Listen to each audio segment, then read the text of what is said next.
Hello hello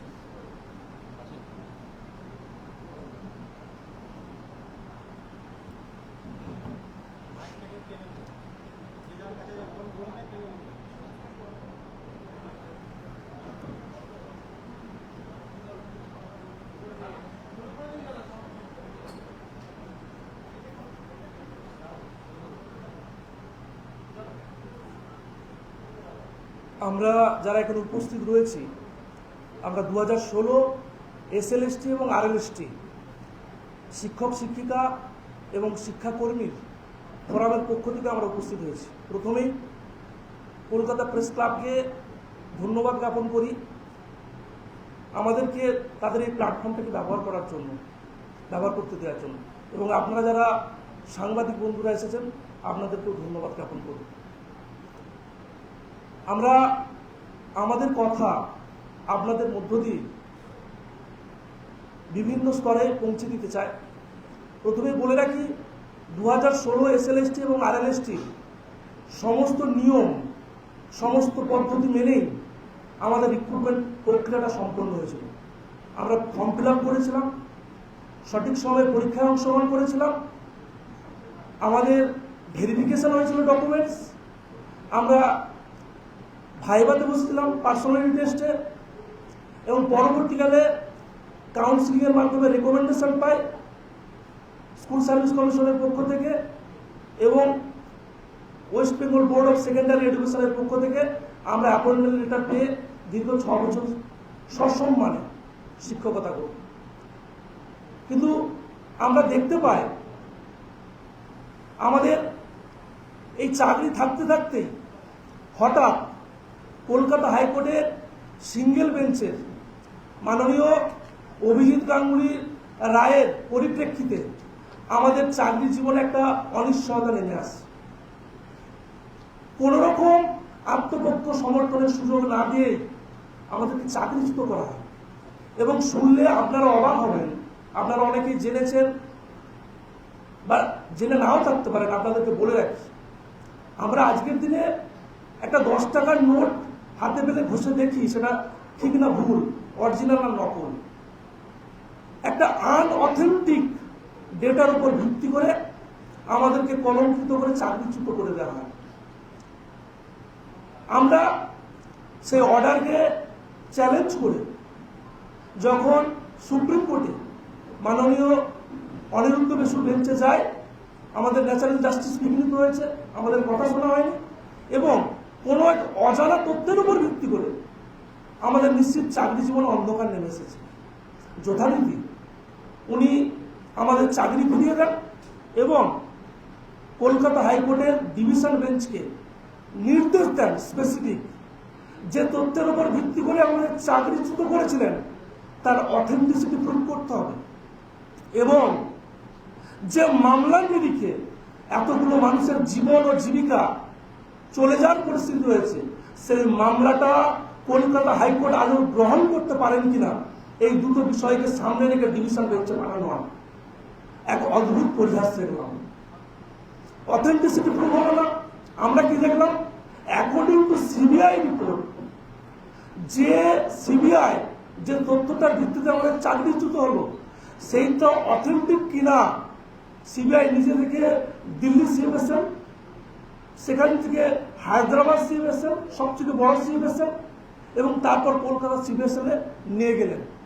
এবং আপনারা জেনে রাখুন, টিল নাও সুপ্রিম কোর্টের ভার্ডিক্টে আমরা পুনরায় চাকরিচ্যুত, টিল নাও তার রিপোর্ট আমরা কেউ দেখিনি, কোনো জায়গায় পৌঁছায়নি। এক অদ্ভুত পরিহাসের শিকার। আপনারা ক্রোনোলজিটা বোঝার চেষ্টা করুন। আজকে আমরা চাকরিচ্যুত, এক অস্পষ্ট বিভাজন রেখে আমাদের মধ্যে টেনে দেওয়া হয়েছে। একই মায়ের সন্তান, 2016 এসএলএসটি আরএলএসটিতে আমরা চাকরি পেয়েছি, হঠাৎ করে যোগ্য অযোগ্যের বিভাজন রেখা টেনে দেওয়া হচ্ছে, যেখানে সুপ্রিম কোর্ট তার লাস্ট ভার্ডিক্টে এপ্রিল 3 তারিখে বলে দিচ্ছে স্পেশাল টেন্ডেড কারা, এবং যে হার্ড ডিস্কের তথ্যটি অভিজিৎ গাঙ্গুলি আমার মনে হয় ভারতবর্ষের রাজনৈতিক ইতিহাসে খুব কমই আছে, বা আছে কিনা আমার জানা নেই, যে এই রায় দেওয়ার পর পুরস্কার হিসাবে বিচারপতি অবসর গ্রহণের সাথে সাথে একটা রাজনৈতিক দলের টিকিট পান এবং আজকে লোকসভার এমপি হন। পুরস্কার। তাহলে যে ডকুমেন্টসটা অথেন্টিক হলো না, সেই ডকুমেন্টসের উপর ভিত্তি করে একটা ন্যারেটিভ তৈরি করার চেষ্টা হলো। এবং আপনাদেরকে বলি, কলকাতা হাইকোর্টের কিছু আইনজীবী যারা মানুষের লাশের ওপর দিয়ে আমাদের এই মানে রাজ্যের রাজনৈতিক পালাবদল করতে চায়, সেই কিছু আইনজীবী কি চেয়েছিলেন আপনাদেরকে জানতে হবে। এই 2016 SLST RLSTতে যারা নিজেদেরকে বঞ্চিত যোগ্য বলতেন, দিনের পর দিন আমরা সহমর্মিতা প্রদান করেছি তাদের প্রতি, তাদের হয়ে গিয়েছিলেন কলকাতা হাইকোর্টের সিঙ্গেল বেঞ্চে চাকরি পাইয়ে দিতে হবে। আমরা কি নিষ্ঠুর পরিহাস দেখলাম? তাদের চাকরি হলো না, এবং যখন হলো না দেখলেন, যখন ডিভিশন বেঞ্চ বলে দিলেন যে প্যানেল এক্সপায়ার হয়ে গেছে আর কোনোভাবেই কাউকে চাকরি দেওয়া যায় না, তখন কিন্তু বিকাশবাবু এবং তার কোম্পানি উঠে পড়ে লাগলেন যে আমাদের ন্যারেটিভটাকে চেঞ্জ করাতে হবে, গোটা প্যানেলটাকে বাতিল করতে হবে। অদ্ভুতভাবে আমরা পেয়েও গেলাম সেটা। আমরা জানি না, আমরা বিচার ব্যবস্থার প্রতি সম্মান জানিয়ে বলছি, একটা অদ্ভুত কোইন্সিডেন্ট। এবং আপনাদেরকে স্মরণ করায় যে অভিজিৎ গাঙ্গুলি আজকে মিডিয়ার সামনে এসে অনেক কথাই বলছেন, তিনি সুপ্রিম কোর্টের ভার্ডিক্টের পরেও নতুন করে কমিটির কথা বলছেন। আপনাদেরকে জানিয়ে রাখি, সোমা দাসের চাকরি এই রায়ের পরেও টিকে থাকছে। ক্যান্সার পেশেন্ট, আমরা সমবেদনা জানাই। তার সাথে সাথে আপনাদেরকে জানিয়ে রাখি, আপনারা জানেনও, ভারতবর্ষ তথা বিশ্বের কাছে ক্যান্সার যে মহামারীর আকার নিয়েছে, এই 2016 SLST RLSTতে বহু চাকরিজীবী মানুষ আছেন যারা এই মারণ রোগের সাথে লড়াই করে যাচ্ছে। তাদের ব্যথা নেই, তাদের যন্ত্রণা নেই। এবং আপনাদেরকে জানিয়ে রেখে আরো, এই সোমা দাসের চাকরি হয়েছিল অভিজিৎ গাঙ্গুলি মহাশয়ের নির্দেশে, এবং এক্সপায়ারি অফ প্যানেল এক্সপায়ার হয়ে যায়। আপনাদেরকে ক্রোনোলজি শোনায়, একজন আইনজীবী ফিরদৌস শামীম সুপ্রিম কোর্টে গিয়ে নাটকীয় ভঙ্গিতে বলছেন, অ্যাকর্ডিং টু SSC গেজেট মতে প্যানেল এক্সপায়ার হয়ে গেছে 2 নম্বর কাউন্সিলিংয়ের পর। এবং উনি বলেন 3, 4, 5, 6, 7, 8 যতগুলো কাউন্সিলিং হয়েছে সবই এক্সপায়ার। অর্থাৎ সিস্টেমেটিক ফ্রড প্রতিষ্ঠিত করতে পেরেছেন তেনাদের মতো করে। আচ্ছা বলুন তো, গেজেট তো হঠাৎ করে এখন প্রকাশ হয়নি, 2016 SLSTর আগেই গেজেট প্রকাশ হয়েছিল। তাহলে ওনার কাছে তথ্য ছিল 2 নম্বর কাউন্সিলের পর প্যানেল এক্সপায়ার হয়ে গেছে। তাহলে কেন এতদিন ধরে অভিজিৎ গাঙ্গুলি ওনাদের কাছের বলে, যিনি স্বীকার করেছেন আপনাদের সাংবাদিক বন্ধুদের কাছে, গুরু শিষ্যের সম্পর্ক বিকাশ বাবুর সাথে, তাহলে ওনার কাছে গেছেন এবং এক্সপায়ারি প্যানেলে চাকরি নেওয়ার জন্য গেছেন, সফল হয়েছেন। সোমা দাসের মতো চাকরি পেয়েছেন, ববিতা সরকার চাকরি পেয়েছিলেন, ওনাদের লবি ওনাদের কথা মতো চাকরি দিয়েছিলেন। এক অদ্ভুত পরিহাস। আপনাদেরকে বলি, আপনারা দেখছেন বিভিন্ন প্রান্তে কান্নাকাটি করছে, হাহাকার করছে মানুষ, সমবেদনা দেখাচ্ছেন। আমাদের মধ্যেই বহুজন আছেন যারা এর পূর্বেই SSCতে চাকরি করতেন দীর্ঘ 10-12 বছর ধরে, এর পূর্বে প্রাইমারিতে চাকরি করতেন, অন্যান্য সেক্টরে চাকরি করতেন, তারাও কিন্তু আজকে চাকরি হারা। আপনাদের মাধ্যম দিয়ে সমাজের বৃহত্তর অংশে আমাদের বার্তা পাঠাতে চাই, এই যোগ্য অযোগ্য ন্যারেটিভ প্রদান না করে আমরা প্রত্যেকেই চাকরিচ্যুত, আমাদেরও বাঁচার অধিকার দিন। আমরা যাতে সঠিকভাবে সসম্মানে আমাদের চাকরি ফিরে পাওয়ার যাব। এবং আজকে কিছু রাজনৈতিক নেতা একটা নোংরা রাজনীতি করে আজকে আমাদের সম্মানীয় মুখ্যমন্ত্রীর সভাটাকে ভণ্ডুল করতে চেয়েছিল। হঠাৎ করে পাস বিক্রি করে কিছু মানুষকে বলা হয় এই পাসের নিরিখে ঢোকা হবে, কিছু মানুষকে ঢুকতে দেওয়া হবে। এবং এই ন্যারেটিভের ফলে যে বিশৃঙ্খলার সৃষ্টি হয়েছিল, আমরা আমাদের ফোরামের পক্ষ থেকে প্রশাসনকে সম্পূর্ণভাবে সহযোগিতা করেছি এবং প্রশাসন আমাদেরকে ধন্যবাদ জ্ঞাপন করেছে। এবং আজকের এই সভায় আমরা উপস্থিত থেকে যে আশ্বাস পেয়েছি, আমরা আগামী দিনে পুনরায় আমাদের স্কুলে গিয়ে আমরা চক ডাস্টার ধরব, আমরা টেবিলের ওখানতে আমাদের সন্তান সম ছাত্রছাত্রীদেরকে পুনরায় পঠন পাঠন করাতে পারব, এই আশা রাখছি।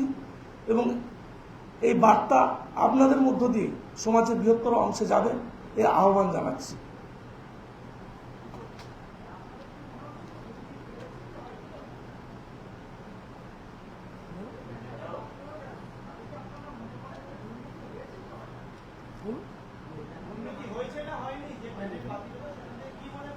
আপনারা যদি সুপ্রিম কোর্টের ভার্ডিক্ট দেখেন, 3 তারিখে লাস্ট ভার্ডিক্ট, একাধিক ভার্ডিক্ট হয়েছে 2016 এসএলএসটি আরএলএসটিতে, তাহলে দেখবেন একটা জায়গায় লিখে দিচ্ছেন স্পেসিফাইড টেন্টেড।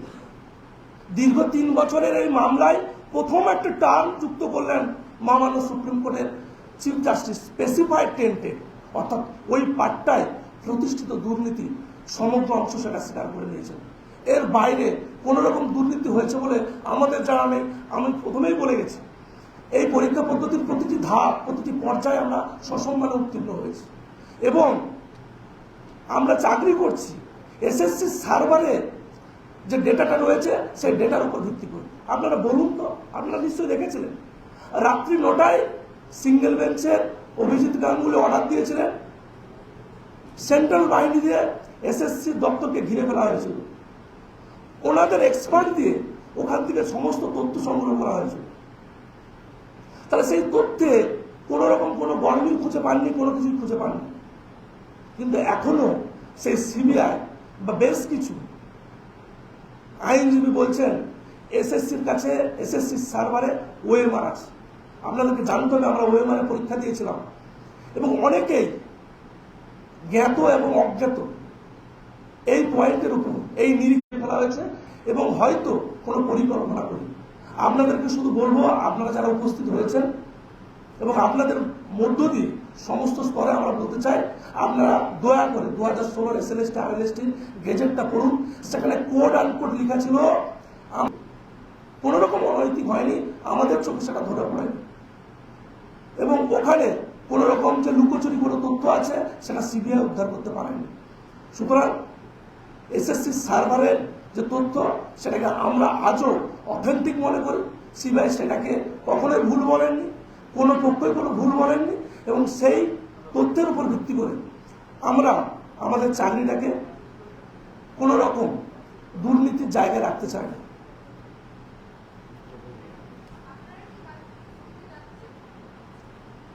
আমরা কাল থেকে স্কুলে যাচ্ছি কিনা আপনাদেরকে বলি, এটা পুরোপুরি আমাদের মাননীয়ার কাছ থেকে আমরা আহ্বান পেয়েছি, কিন্তু বুঝতেই পারছেন আমরা একটা বিরাট শকের মধ্যে দিয়ে যাচ্ছি। আপনারা দেখেছেন সমাজের একটা বড় অংশ, তারা, আপনাদেরকে বলি, আপনারা জানেন আমি চাকরি পাওয়াতে যাদেরকে মিষ্টি খাইয়েছিলাম, আমার চাকরি চলে যাতে সব থেকে উল্লাস তারাই করেছে। তাই মাননীয়ার আহ্বান আমাদের আছে, কিন্তু আমাদের মানসিক এবং শারীরিক, যদি স্বাভাবিকতা না পেলে পাই চাকরির জায়গাতে আমরা যাবো কিনা অবশ্যই সেটাকে ভাবনা চিন্তার মধ্যে রাখবো। কিন্তু মাননীয় বলেছেন এবং টিল নাও আমাদের যারা রেকমেন্ডেড অথরিটি এবং অ্যাপয়েন্টমেন্ট অথরিটি তারা কিন্তু কোনো নোটিশ জারি করেননি আমাদের ক্যান্সেলেশন বা টার্মিনেশনের নিরিখে। তাই এখনো আমরা স্কুলে যাওয়ার অধিকার রাখি আইনগত এবং নৈতিকভাবে, কিন্তু এখনো বলি যদি সুপ্রিম কোর্টের ভার্ডিক্টে আমরা চাকরিচ্যুত হয়েছি, আমাদের মানসিক যে ধাক্কা, সেই ধাক্কা কাটিয়ে দেওয়ার জন্য আমাদের সময় দিতে হবে। আমরা স্কুলে যাবো কিনা আমরা সময় আপনাদেরকে বলে দেব।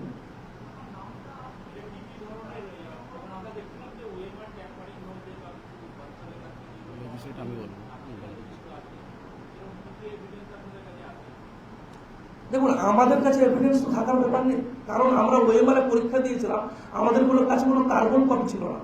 এখন যেটা অনেক ক্ষেত্রে হয়, নেট সেটের ক্ষেত্রে হয় বা বিভিন্ন পরীক্ষাতে, আমি যেখানে ওএমআর সার্কেল করবো, ইন দেবো, তার একটা প্রতিলিপি আমার কাছে পৌঁছে যায়। আমাদের এসএলএসটি আরএলএসটিতে ছিল না। এবং আপনাদেরকে জানিয়ে রাখি কোনো নেগেটিভ মার্কিং ছিল না। তাহলে একজন পরীক্ষার্থী যেখানে কোনো নেগেটিভ মার্কিং নেই সেখানে প্রত্যেকটা অ্যান্সার অংশগ্রহণ করবে, এটি স্বাভাবিক নিয়ম এবং প্রত্যেকেই করে এসেছে। সেইভাবেই আমরা কিন্তু আমরা মার্কস পেয়েছিলাম এবং পরবর্তী প্রক্রিয়াগুলো অংশগ্রহণ করেছিলাম। তাই ওএমআর সংক্রান্ত কি হয়েছে না হয়েছে আমাদের দিক থেকে আমরা সম্পূর্ণভাবে পরিষ্কারভাবে বলতে পারি, আমরা আমাদের সঠিক জায়গা থেকে আমাদের চাকরিটা পেয়েছিলাম।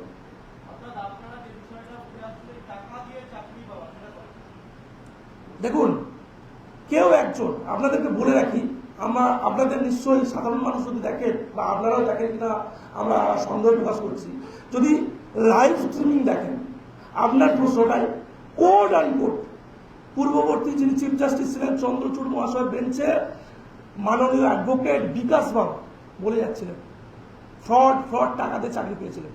আপনাদেরকে ডেট জানিয়ে দেবো, লাইভ স্ট্রিমিং খুলে দেখে নেবেন, ওনাকে চুপ করিয়ে দিয়েছিলেন এবং বলেছিলেন আপনার কাছে যদি সঠিক প্রমাণ না থাকে কোনো ক্যান্ডিডেট টাকা দিয়ে চাকরি পেয়েছে, দয়া করে মহামান্য আদালতে এসে এই ধরনের বক্তব্য রাখবেন না, আদালতের গরিমা নষ্ট করবেন না।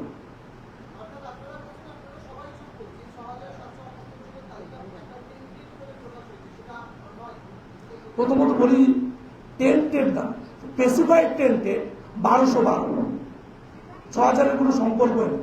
স্পেসিফাইড টেন্টেড 1212, সেই তালিকায় আমরা আসছি না, according to supreme court verdict.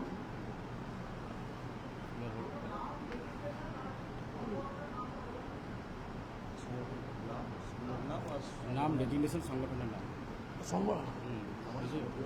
আচ্ছা, আমাদের সংগঠনের নাম 2016 SLST অ্যান্ড RLST শিক্ষক শিক্ষিকা শিক্ষাকর্মী ফোরাম। আমার নাম কমলেশ কপাট, আমার স্কুল পিন্ডুই কাদম্বিনী ইন্দ্রনারায়ণ বিদ্যানিকেতন, পিংলা, পশ্চিম মেদিনীপুর। আমি একাদশ দ্বাদশের শিক্ষক। কমলেশ কপাট। আচ্ছা, বলছি আপনাদের উত্তরটা আমরা অবশ্যই দেব, আপনাদের উত্তরটা অবশ্যই দেব। তো আমাদের অ্যাকচুয়ালি আমরা ঠিক আছে।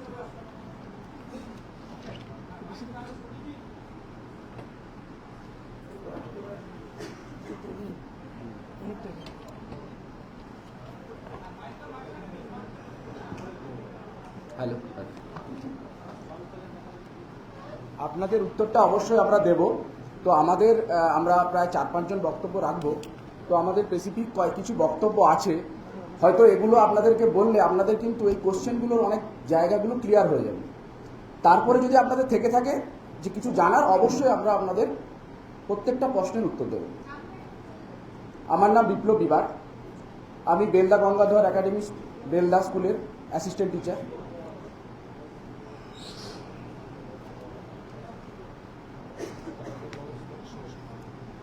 অবশ্যই একাদশ দ্বাদশ স্তরের সহশিক্ষক। আপনারা সবাই জানেন যে SLST এবং RLST যে 2016 নিয়োগ সংক্রান্ত মামলা চলছে, তো এর একটা স্পেসিফিক প্যারামিটারের ওপরে কিন্তু কেসটা রয়েছে।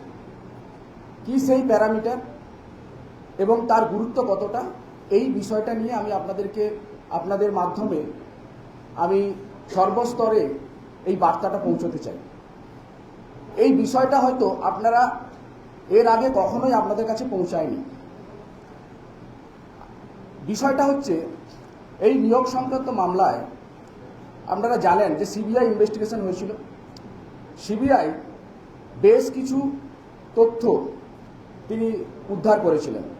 প্রথম যেটা ছিল সেটা হচ্ছে SSCর সার্ভারের ডেটাবেসে যা ডেটা রয়েছে, এবং 2 নম্বর যেটা উদ্ধার করেছিলেন সেটা ছিল পঙ্কজ বানসালের কাছ থেকে পাওয়া ডেটা।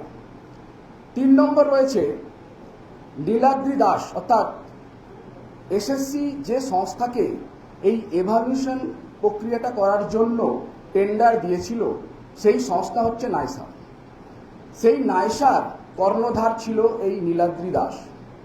তো নীলাদ্রি দাসের কাছ থেকেও কিন্তু পাওয়া গেছে হার্ড ডিস্ক, তাতে রয়েছে ডেটা। তো এখন আমরা দেখতে পাচ্ছি 3 ধরনের ডেটা কিন্তু এখানে রয়েছে। কিন্তু আশ্চর্যকর ব্যাপার হচ্ছে যে CBI স্টিল নাও প্রায় 3 বছর হতে চলল, কেসটা চলছে high court to supreme court. CBI কিন্তু কখনো এর আগে নীলাদ্রি দাসের কাছ থেকে পাওয়া ডেটার প্রসঙ্গ হাইকোর্ট এবং সুপ্রিম কোর্টে উপস্থাপন করেনি। যাবতীয় তথ্য সবটাই কিন্তু রয়ে গেছে ক্রিমিনাল কোর্টে। A to Z সাপ্লিমেন্টারি চার্জশিটে ওনারা সমস্ত কিছু ডিটেলিং দিয়েছেন। তো সেটা আমরা সার্টিফাই থেকে আমরা কিন্তু এই বিষয়গুলো পেয়েছি, এবং সেটা অবশ্যই মহামান্য সুপ্রিম কোর্টের কাছে আমরা তুলেছি। এবারে যে বিষয়টায় নজর দেব সেটা হচ্ছে, যে ডেটাটার ওপর বেশ করে আজকে যোগ্য অযোগ্য এই যে একটা বার্ডেন তৈরি করা হচ্ছে, সেই ডেটাটা হচ্ছে পঙ্কজ বানসালের ডেটা। আপনাদেরকে অবগত করাতে চাইব, এই পঙ্কজ বানসালের যে ডেটার কথা বলা হচ্ছে, হার্ড ডিস্ক উদ্ধার হয়েছে 3টে হার্ড ডিস্ক, আপনাদেরকে বলবো পঙ্কজ বানসালের কাছে 2 টাইপস অফ ডেটা রয়েছে। একটা ডেটা হচ্ছে হার্ড ডিস্কের ডেটা, আর একটা হচ্ছে ওনার মেল থেকে পাওয়া ডেটা। এই দুটো ডেটার মধ্যে হার্ড ডিস্কে থাকা ডেটা নিয়েই কিন্তু যত কর্মকাণ্ড আমরা দেখতে পাচ্ছি। ওএমআর মিসম্যাচ যেটা বলা হচ্ছে, কি আছে এই হার্ড ডিস্কের ডেটার মধ্যে? রয়েছে ওএমআর এর জেপিজে ইমেজ কপি, যেটাকে বলছি মিরর ইমেজ। কারণ আপনারা জানেন যে অরিজিনাল কোনো কিছুই নেই, তার গেজেট অনুযায়ী এসএসসি ডিস্ট্রয় করে দিয়েছে। তো আমরা এখানে দেখতে পাচ্ছি হার্ড ডিস্কে কি রয়েছে না, জেপিজে ফরম্যাটে মিরর ইমেজ, মানে ওএমআর এর মিরর ইমেজ। আর কি রয়েছে না, ক্যান্ডিডেটের স্কোর শিট, রোল নম্বর অনুযায়ী কোন ক্যান্ডিডেটের কি মার্কস রয়েছে। তো এই মিসম্যাচ যে বলা হচ্ছে, মার্কস মিসম্যাচ, অর্থাৎ এসএসসি সার্ভারের ডেটা অ্যাজ এ একটা ক্যান্ডিডেটের যে নাম্বার রয়েছে তার উপর পঙ্কজ বানসালের সঙ্গে যদি ট্যালি করে দেখা যাচ্ছে, সেই নাম্বারের মধ্যে একটা অমিল দেখা যাচ্ছে। আর এক ধরনের ডেটা রয়েছে, অ্যাকচুয়ালি সিবিআই এর সাপ্লিমেন্টারি চার্জশিটে ক্লিয়ারলি মেনশন করেছে যে স্কোর অফ, মানে ক্যান্ডিডেটের স্কোর অফ ডেটা, যেটাকে বলে স্কোর, মেন স্কোর, যেটার নাম দিয়েছে ডিবিএফ ফাইল। এই ডিবিএফ ফাইলে ক্যান্ডিডেটের কিন্তু সব নাম্বারও রয়েছে। দেখা যাচ্ছে ডিবিএফ ফাইলের সঙ্গে এসএসসি সার্ভার কিন্তু ম্যাচ করে যাচ্ছে, অথচ সেই ডেটা কোনো কোর্টে কিন্তু প্রডিউস করা হলো না। এটা অবান্তর ব্যাপার। তো এরপরে আসছি আমরা যে এই যে পঙ্কজ বানসালের হার্ড ডিস্কের ডেটা, আমরা বলেছি আপনাদেরকে যে 2 টাইপস অফ ডেটা রয়েছে। তো তার মধ্যে হার্ড ডিস্কের মধ্যেও রয়েছে কিন্তু 2 টাইপস অফ ডেটা। এক হচ্ছে ওএমআর মিরর ইমেজ, আর এক হচ্ছে নাম্বারের ট্যালি শিট, যেটাকে আমরা স্কোর শিট। তো আমরা এখানে আমি আপনাদের সামনে একটা একদম তথ্য তুলে নিয়ে এসেছি যে এখানে দুটো যে ক্যাটাগরি ভাগ করে দেওয়া হচ্ছে, যে যাদেরকে মানে ফেলানো হচ্ছে মিসম্যাচ ক্যাটাগরিতে আর যাদেরকে মিসম্যাচ নয়, এমন দুটো ক্যাটাগরির মধ্যে আমরা কিন্তু এই ওএমআর গুলোকে বের করেছি। তার সবটা আমরা স্ক্রুটিনি করতে পারিনি, কারণ সেটা সম্ভব না, কয়েক হাজার। তো আমরা আপনাদেরকে স্যাম্পল হিসাবে কয়েকটা ওএমআর এর এবং ট্যালি শিট, মানে স্কোর শিটগুলো সম্পর্কে আমরা কিন্তু এখানে ডিসকাস করবো। আপনাদেরকে আমরা ক্লিয়ার হয়ে যাবে বিষয়টা কি রয়েছে এখানে। আমি চলে যাচ্ছি আপনাদের, অ্যাকচুয়ালি যাদেরকে ওএমআর মিসম্যাচে ফেলা হচ্ছে না তাদের ওএমআর রয়েছে। তো সেই ওএমআর গুলোর পুঙ্খানুপুঙ্খ কি বিশ্লেষণ হয়েছে, যাচাই হয়েছে যে ওই পঙ্কজ বানসালের ডেটায় থাকা ওএমআরটা as a genuine or not. কি আছে ওএমআরে না, এই যে ওএমআর গুলো আপনাদেরকে এর আগে টিভিতে দেখেছেন, বিভিন্নভাবে আপনারা মিডিয়াতে প্রচার করেছেন, এই ওএমআর গুলো বিভিন্ন ধরনের বলেছেন। তো এই যে ওএমআরটা রয়েছে, এই ওএমআরে যদি আমরা দেখি, এই ওএমআর ফিলআপের একটা প্রসিডিং আছে, একটা সিস্টেম আছে, একটা রুলস আছে। কি আছে রুলস না, এখানে 1 থেকে 5 নম্বর পর্যন্ত একটা রুলস মেনটেন করা হয়েছে, যে আপনি যদি এই রুলসগুলো ঠিকঠাক ফিল আপ না করেন, এই ওএমআরটা এভালুয়েটেড হবে না অথবা ক্যান্সেল হয়ে যাবে। তো কি আছে এই রুলসে? এখানে সব থেকে ইম্পর্টেন্ট রুলস যেটা রয়েছে সেটা 4 নম্বরে রয়েছে, the item number 10 and 11, full signature of the candidate and individual letter is mandatory, otherwise the OMR answer sheet will be treated as cancelled. যদি এই ওএমআরে দেখা যায় যে 10 নম্বর এবং 11 নম্বর কলাম ব্ল্যাঙ্ক রয়েছে, তাহলে এই ওএমআরটা কিন্তু এভালুয়েটেড হবে না, ফার্স্ট পেজেই ক্যান্সেল হয়ে যাবে। সেকেন্ড পয়েন্ট কি আছে না, 5 নম্বরে রয়েছে, the item of serial number 1 and serial number 7 each OMR answer sheet should be properly filled and shaded in appropriate box and circle, otherwise OMR sheet cannot be evaluated. এই দুটো point কিন্তু খুব crucial. এই দুটো point যদি কারো error থাকে তাহলে তার ওএমআরটা অর্থাৎ তার নাম্বার স্কোর 0। তো আমরা দেখতে পাচ্ছি যে এই যে পঙ্কজ বানসালের ডেটাতে পাওয়া যাদেরকে মিসম্যাচ ক্যাটাগরিতে ফেলা হচ্ছে এবং যারা নয়, উভয়েরই ওএমআর শিট আমরা যদি স্ক্রুটিনি করি, ফলো করি, সেখানে লক্ষ্য করছি যে এই যে ওএমআর গুলো, এগুলো হচ্ছে যারা মিসম্যাচ ক্যাটাগরিতে নয়। আমরা কি দেখতে পাচ্ছি, আপনাকে জাস্ট এক্সাম্পল হিসেবে দেখুন, আমরা একটা ডার্ক সেট করা আছে, দেখতে পাচ্ছেন এখানে কিন্তু 3 নম্বর পয়েন্ট দেখছেন এবং 1 নম্বরে দেখুন রংলি ফিল আপ। এই যে ক্যান্ডিডেটের ওএমআর, এই ওএমআরটা কিন্তু ক্যান্সেল ওএমআর, এর কিন্তু কোনো স্কোর আসবে না। অথচ এই ক্যান্ডিডেটটাকে মিসম্যাচও ফেলা হচ্ছে না এবং মিসম্যাচের বাইরে রাখা হচ্ছে, তিনি কিন্তু সার্ভিস করছেন। এখন প্রশ্ন হচ্ছে তাহলে এই ওএমআরটা জেনুইন অর নট। এরপরে আসি, এরকম স্যাম্পল আছে 17টা, আপনাদেরকে আমি স্যাম্পল দিলাম, এই কপিটা আপনাদেরকে দেব। এর মধ্যে হ্যাঁ অবশ্যই, এবং আমাদের এই বিষয়গুলো এসএলপিতে অ্যানেক্সারও করা রয়েছে, একদম হাইকোর্ট থেকে সুপ্রিম কোর্ট। এবং নেক্সট এর মধ্যে রয়েছে, ফলে আমি আর ডিটেলিংটার ভেতরে যাচ্ছি না, প্রত্যেকটা ওএমআর এর কিন্তু আপনি ডিসপুট পাবেন।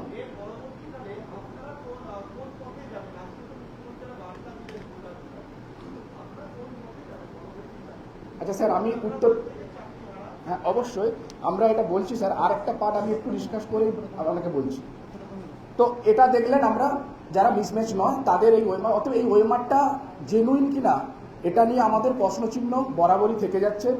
আমরা কিন্তু বারবার কোর্টের সামনে এটা তুলেছি।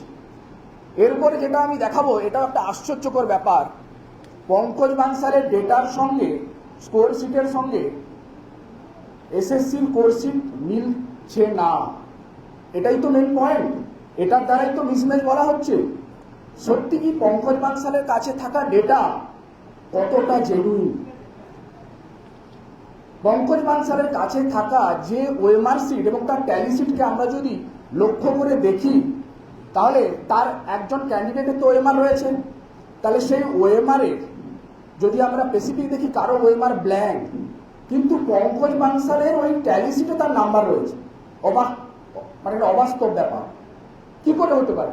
যদি পঙ্কজ বানসালের ডেটাটা জেনুইন হবে, সঠিক হবে, তাহলে তার দুটো ডেটাই ম্যাচ হবে।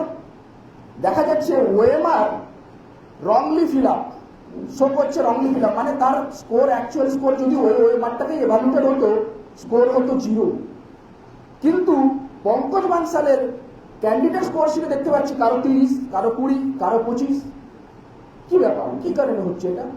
তার নিজের স্কোরের ডেটা এবং ওএমআর ম্যাচ করছে না, অথচ সেই নম্বরটা দিয়ে এসএসসি সার্ভারে ম্যাচ করে বলা হচ্ছে যে মিসম্যাচ। তো এটা একটা মানে গুরুত্বপূর্ণ বিষয়, যেটা কিন্তু আমরা কোর্টে প্রডিউসও করেছি, আর্গুমেন্টের ক্ষেত্রেও আমাদের ছিল, রিটিন সাবমিশনেও আমরা দিয়েছি। কিন্তু তারপরেও আমরা কিন্তু একটা মানে কি বলবো, হতাশাপূর্ণ একটা জাজমেন্ট পেলাম, যার জন্য আমরা সত্যি খুবই হতাশাগ্রস্ত।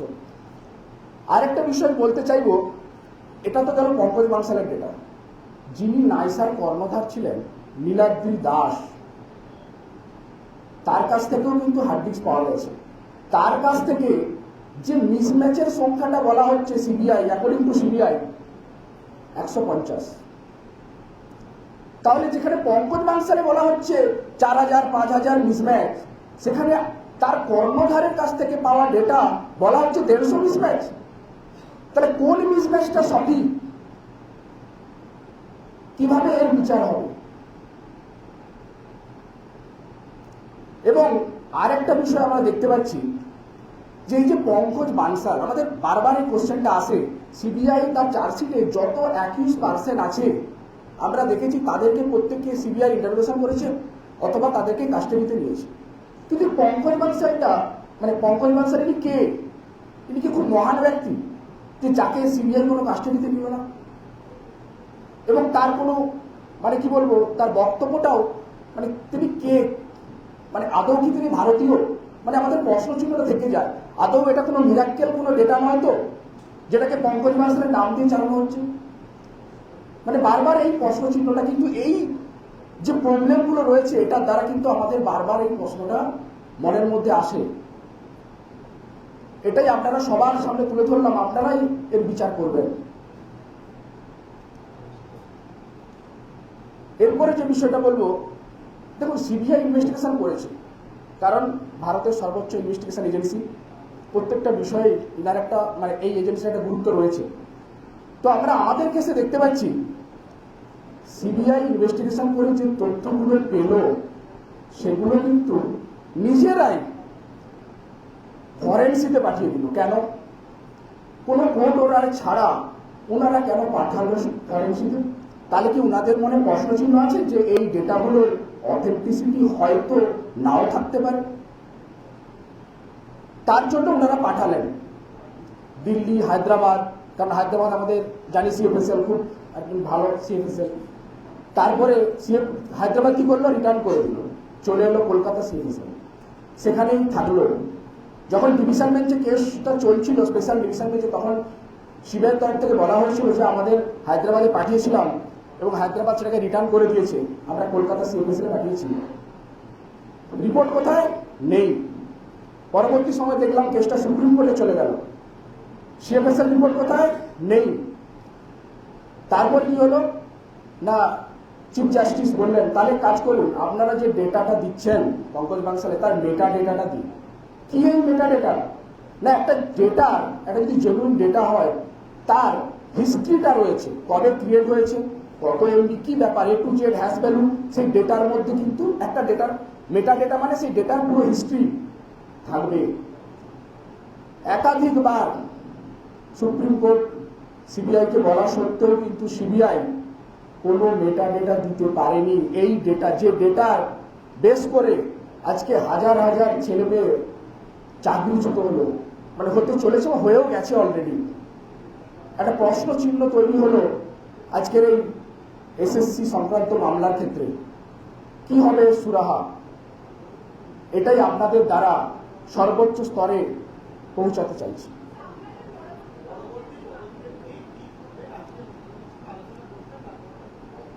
মাননীয় মুখ্যমন্ত্রী উনি যথেষ্ট মানবিক এবং ওনার যে বক্তব্যগুলো আমরা পেলাম, আমরা তাতে কিন্তু খুব স্যাটিসফাই।